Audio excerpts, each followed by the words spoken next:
Today we're going to install the driver rear tail lights on this 2015 Chevrolet Traverse.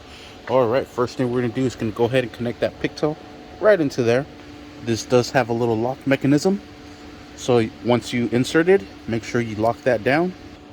Alright, just like so. Alright, now we're going to go ahead and slide that pin right into that little slot. Just make sure you have it nice and lined up. There it is.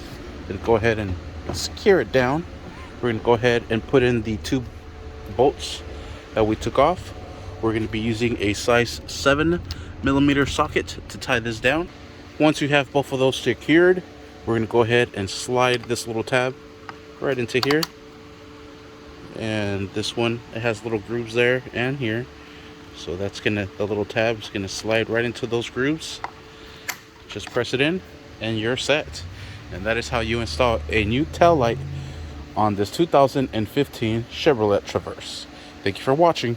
Please like and subscribe.